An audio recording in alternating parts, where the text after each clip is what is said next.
Assalamualaikum warahmatullahi wabarakatuh. Kami dari kelompok 2 akan menampilkan roleplay dengan pendekatan logoterapi. Nah, logoterapi ini adalah pendekatan yang dikembangkan oleh si Viktor Frankl. Nah, pendekatan ini fokus pada pencarian makna hidup. Jadi, si konselor ini membantu klien untuk melihat kembali apa yang membuat hidupnya ini bermakna atau berarti. Nah, dalam logoterapi, manusia dianggap tetap punya pilihan, terutama dalam menentukan sikap, walaupun seorang tidak selalu bisa mengubah keadaan. Dia tetap bisa memilih bagaimana cara dia menghadapi keadaan tersebut. Nah, pada roleplay ini, si klien adalah seorang mahasiswa yang memiliki hambatan dalam hidupnya, dan si konselor ini akan membantu klien untuk menemukan hal-hal yang bermakna dalam hidupnya. Assalamualaikum warahmatullahi wabarakatuh. Perkenalkan, nama saya Muhammad Ibadah Bagindi, biasa dipanggil Kade. Terima kasih untuk telah hadir pada sesi konseling pada malam hari ini. Sebelumnya, boleh perkenalkan diri.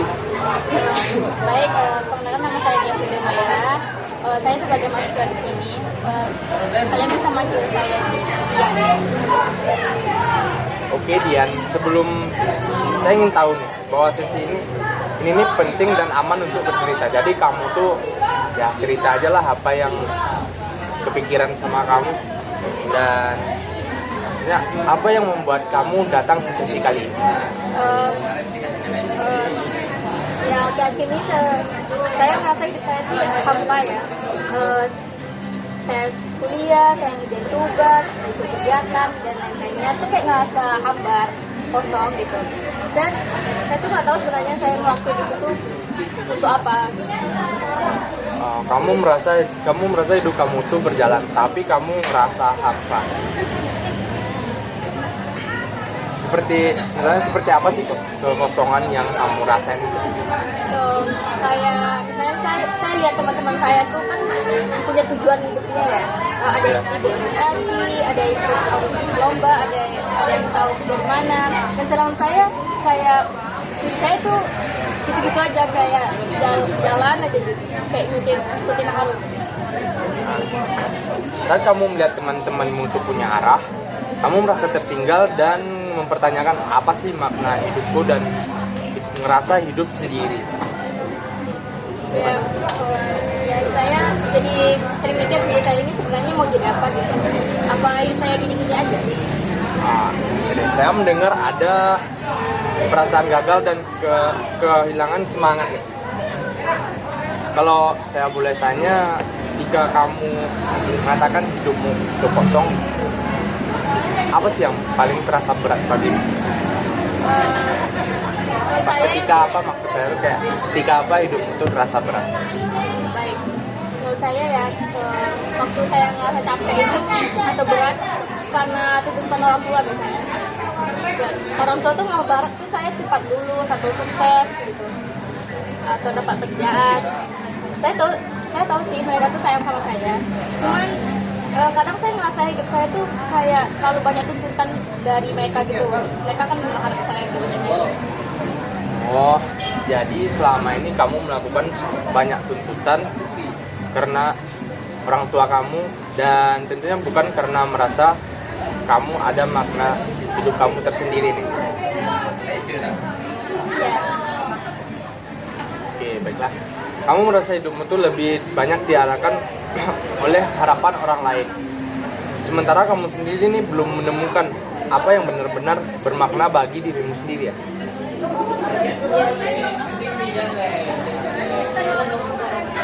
Saya kurang tahu sih makna hidup saya. Dalam sesi konseling kali ini kita nih tak perlu mencari jawaban mana yang benar. Kadang kita tuh kadang kita mulai dari hal-hal yang kecil. Nggak semua sudah dimulai dari hal-hal yang besar, karena semuanya nggak datang besar loh. Saya ingin bertanya nih, apakah ada momen yang rasa kamu tuh rasa lebih berarti dan bermakna walau cuman sebentar? Sebentar ya, mungkin waktu saya kebantu teman-teman saya sih. Ada teman saya tuh dia pernah curhat atau cerita ke saya. Waktu itu saya cuma dengerin dia gitu curhat. Tapi pas saya dengan curhat dia tuh dia ngerasa lega dengan ketika dia curhat saya gitu. Saat itu tuh apa sih yang dia rasain? Waktu itu saya ngerasa berguna sih. Saya ngerasa kayak kehadiran saya ternyata cukup bermakna ya buat dia gitu. Kayak saya itu ternyata bisa bantu dia gitu. Walaupun cuma dengerin. Itu penting di pengalaman itu terlihat sih dari salah satu hal yang memberi makna untukmu itu adalah jika bisa hadir dan bisa ada untuk membantu orang lain. Iya. Tapi saya nggak terlalu menganggap itu penting sih. Saya pikir itu biasa aja. Makna hidup tuh nggak selalu muncul dari hal yang besar.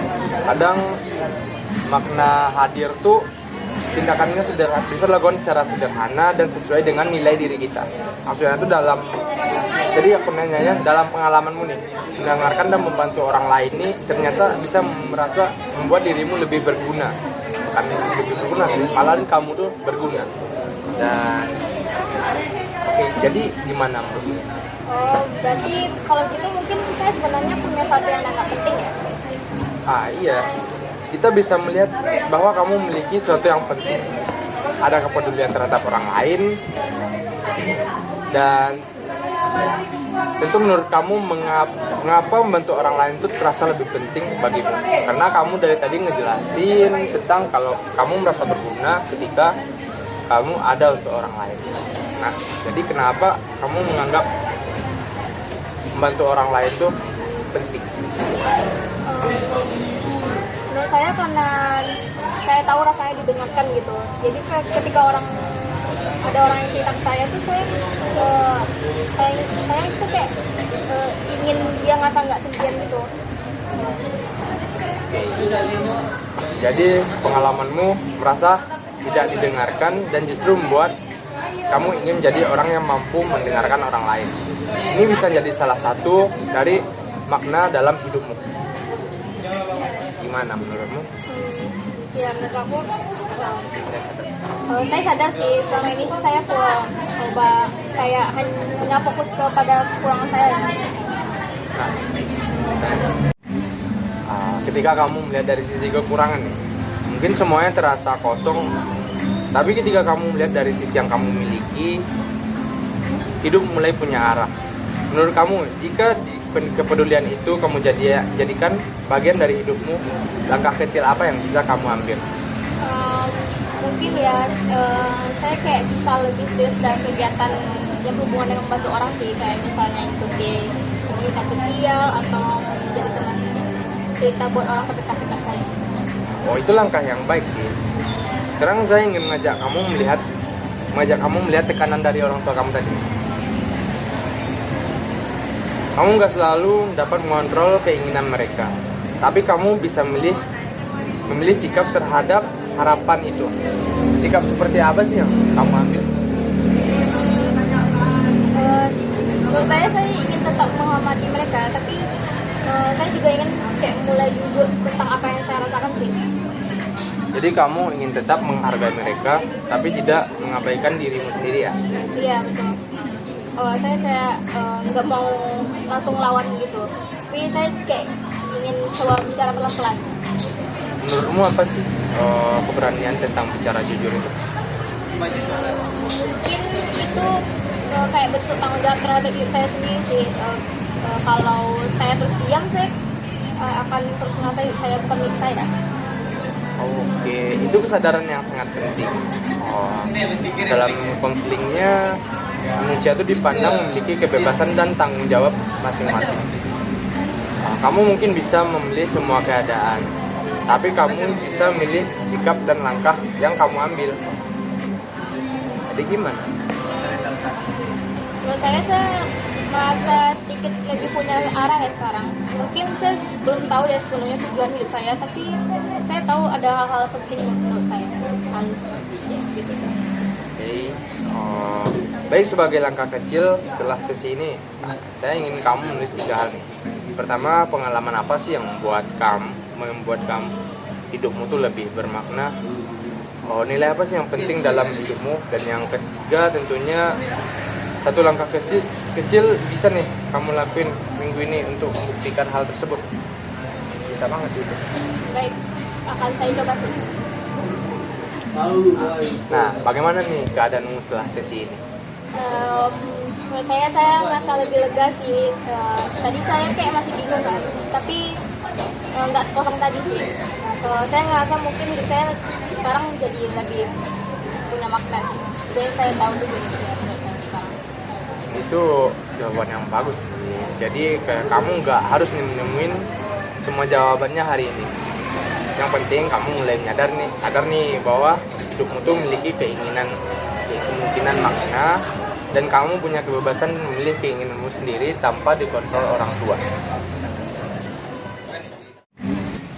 Nah, dari roleplay tadi, pendekatan yang digunakan adalah logoterapi. Dalam pendekatan ini, fokus utama konselor itu adalah membantu klien untuk menemukan makna hidupnya. Nah, pada awalnya, klien ini merasa hidupnya itu kosong, hanya mengikuti rutinitas dan tidak tahu tujuan hidupnya. Nah, konselor kemudian membantu klien untuk mengingat momen yang membuat si klien ini merasa hidupnya itu bermakna. Nah, contohnya saat klien bercerita bahwa ia pernah membantu temannya yang sedang sedih. Nah, konselor mengajak klien melihat bahwa pengalaman itu memiliki makna. Nah, dari situ klien itu menyadari bahwa ia merasa hidupnya itu berarti ketika dia bisa membantu temannya ini dan hadir untuk orang lain. Nah, konselor juga membantu klien untuk memahami bahwa makna hidup tidak harus berasal dari hal yang besar atau prestasi yang terlihat oleh orang lain. Makna bisa ditemukan dari hal sederhana yang sesuai dengan nilai diri sendiri. Nah, selain itu, logoterapi ini juga terlihat ketika konselor membahas tentang pilihan sikap. Klien memang tidak bisa sepenuhnya mengatur harapan orang tua, tetapi klien bisa tetap memilih sikapnya.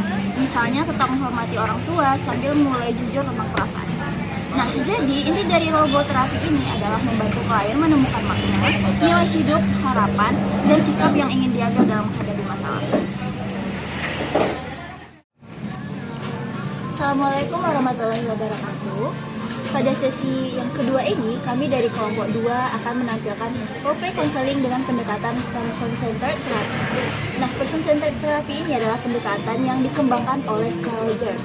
Nah, dalam pendekatan ini, konselor tidak langsung memberikan nasihat atau menentukan keputusan. Nah, konselor lebih banyak mendengarkan, memahami perasaan klien, dan menerima klien tanpa menghakimi. Nah, tujuannya adalah klien ini merasa aman untuk bercerita, lebih memahami perasaannya sendiri, dan perlahan-lahan bisa menemukan keputusan yang sesuai dengan dirinya. Nah, pada roleplay ini, klien merasa tidak dihargai dalam pertemanan. Klien sering menjadi tempat curhat dan sering membantu teman-temannya, tetapi saat klien sendiri membutuhkan dukungan, teman-temannya itu tidak ada. Nah, klien merasa kecewa, tapi juga takut jika menjauh akan dianggap egois. Nah, berikut ini adalah simulasi. Assalamualaikum warahmatullahi wabarakatuh. Perkenalkan, nama saya Muhammad Ilkadil Farmidi, biasa dipanggil Khalid. Boleh perkenalkan nama? Baik, perkenalkan nama Dia Putri Maira, biasa dipanggil Dian. Oke, Dian. Oh, ini ada masalah apa nih di sini? Saya akhir ini teman saya buruk sih menurut saya. Belum pertemanan lah ya, karena cuaca tadi agak jelek juga. Pakai apa sih di sini? Saya tadi kesini pakai naik motor sih. Enggak hujan? Di hujan tadi. Pakai mantel ya? Iya, pakai mantel. Kecil kan? Mas, salah pertemanan. Gimana tadi? Saya datang sini tuh mau cerita masalah pertemanan saya sih. Akhir ini teman saya tuh lumayan buruk sih menurut saya. Buruknya tuh dalam artian kayak mana nih? Kayak misalnya gini, waktu teman saya ada masalah atau butuh bantuan tuh saya selalu nolong apapun yang mereka mau gitu loh. Tapi pas waktu saya minta tolong balik, mereka tuh selalu nggak ada. Saya butuh bantuan, mereka tuh nggak ada. Maksudnya kayak mereka tuh sibuk gitu. Oh, jadi titik baliknya tuh kayak kamu selalu ada nih untuk mereka. Pas waktu kamu butuh banget nih, mereka butuh apa-apa. Ini terjadi dari kapan ya? Udah berapa lama ini sih? dari Misalnya kejadiannya kayak mana? Contohnya tuh gimana? Gimana yang kayak ada, perlu ada kayak gimana? Ya seperti saya bilang tadi, misalnya kayak sebelumnya kemarin juga nih contohnya, kemarin teman saya tuh butuh bantuan, pengen cari saya makan. Kan ya. Ya, saya kan sibuk ya, lagi sibuk ngerjain tugas, tapi karena saya ingat teman saya lagi butuh banget, saya jadi harus ke tempat dia buat kita cari makan Nolongin berdua, dia ya, lah ya. nolongin dia cari makan gitu. Nah, tapi waktu hari berikutnya saya juga pengen Situasi dan di iya, situasi yang sama. Dia tuh kayak nggak ada gitu, Kayak, saya sibuk nanti lah. Ibarat kamu tuh nggak dihargai dia lah ya. Iya. Sedangkan waktu dia lagi butuh-butuhnya nih, lagi sakit atau mau minta temenin, kamu temen dia. Sedangkan jika kamu mau temenin dia, mau apa sih waktunya tuh kayak kamu lagi butuh, menjadi minta tolong ke dia nggak ada. Ya. Itu kejadian dari kapan dan udah seringkah apa gimana? Seingat saya tuh udah sering berulang kali gitu loh, sampai saya kayak capek banget sama ini. Capek dalam pertemanannya. Dan apa yang kamu rasain ketika capek di pertemanan? Capek dalam artian apa sih ini capek? Gimana ya maksudnya? Misalnya kamu capek dalam artian nggak usah lah teman sama ini lagi, atau masih dalam hal yang wajar kayak udah capek, ada bisa berubah kok orang tuh. Gimana? Capeknya gini, saya capek itu sebenarnya saya masih mau berteman, cuman setidaknya dia tuh ngertiin saya gitu loh, setidaknya dia timbal balik sama saya. Jadi Berarti dia orangnya, iya ya. Berarti dia nih orangnya kayak apa semau dia aja lah gitu ibaratnya. iya, Parah sih. Kalau dia nih pengennya lebih dihargai dan lebih 50-50 lah ya. Berarti Iya. kayak pertemanan gimana kamu ke dia, dan harusnya kamu mau dia tuh perlakuin kayak mana kamu perlakuin dia. betul. Tapi harusnya kamu tuh benar kayak kamu yang maunya gitu, tapi kayak kamu nih harus mikir, nggak harus sih, kayak lebih mengubah pandangan kamu aja. Mungkin sekarang kamu lebih ngerasa kayak ya sakit hati lah, ibarat kayak capek karena nggak seharusnya sih saya kayak diperlakuin kayak gini. Kalau saya nih perlakuin dia kayak itu baik banget, sebutuh apanya dia kamu ada. Dan waktu lah hal kecil lah, kamu nggak terlalu butuh dia lah, tapi kamu mau dia lah, kamu percaya dia dan kamu butuh dia lah. Dan pas time kamu minta tolong dia nggak ada.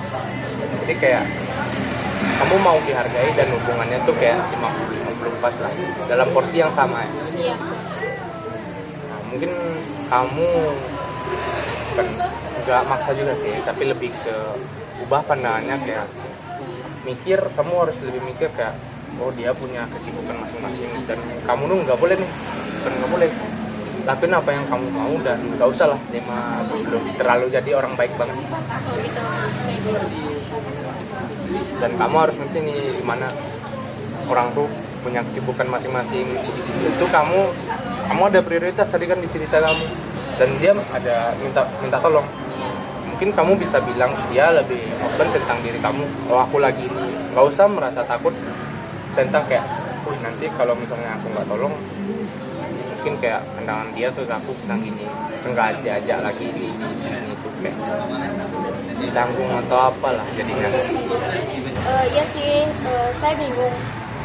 Apakah saya terlalu sensitif ya? Oh, kamu pertanyaan perasaanmu tuh wajar atau terlalu berlebihan? Iya betul. Kalau kamu khawatir kelebihan kebutuhanmu itu untuk didengarkan dianggap sebagai tuntutan yang berlebihan. Iya sih, makanya saya sering nahan diri gitu. Saya kayak bilang gini, udahlah jangan terlalu berharap gitu. Kamu mencoba menurunkan upaya agar tidak kecewa ya? Iya, tapi justru jadi semakin jauh dari mereka gitu. Saya kayak jadi malas balas chat, malas ngumpul. Tapi kalau saya nggak ikut mereka, jadi kayak saya ngerasa kayak ditinggalin gitu. kamu berada di kayaknya kamu berada di posisi yang bingung kan. Satu sisi kamu ingin menjauh dan di satu sisi lagi kamu merasa terluka. Tapi di sisi lain kamu takut kehilangan mereka, teman-teman pengrajin. Ya itu banget. Saya nggak tahu sih harus gimana. Sebenarnya kamu sedang berusaha melindungi diri dari rasa sakit. Itu tapi kamu masih juga ingin tetap punya hubungan dengan mereka. Setelah itu kamu ingin menjauh nih dari mereka, tapi ibaratnya kamu masih pengen nih ada hubungan dengan mereka. Ya sih menurut saya itu masih sayang ya sebagai teman. Saya itu cuma sampai aja jadi orang yang selalu ngerti mereka gitu. Kayak mereka tuh jarang banget ngertiin saya. Jadi ya begitu. Kamu lelah menjadi orang yang memahami orang lain, sementara kamu sendiri selalu tapi jarang dimengerti. Ya, saya baru sadar sih, saya jarang banget jujur kalau saya kecewa. Saya biasanya langsung bilang nggak apa, iya nggak apa-apa gitu kayak. Padahal sebenarnya saya sedih. Selama ini kamu sering mengatakan nggak apa-apa, padahal sebenarnya ada sedih dan kecewa yang kamu simpan. Ya, sebenarnya saya takut sih kalau saya jujur, nanti suasananya jadi kayak nggak enak gitu kan. Ya, kamu sangat perhatian kenyamanan orang lain, tapi mungkin kamu juga kurang memberi ruang dan kenyamanan untuk diri kamu sendiri. Ya betul. Saya selalu mikir sih, jangan sampai ya bikin orang lain nggak nyaman gitu. Kayak takut mereka sakit hati juga. Buat kamu menjadi teman yang baik dan selalu ada tuh dan nggak mengecewain orang lain, gitu kah? Iya, saya sih nggak pernah mikir gitu, tapi saya selalu ngerasa kalau jadi teman yang baik itu harus selalu ada dan nggak boleh percaya di mereka. Kamu mulai merasa nih bahwa cara itu membuat lelah.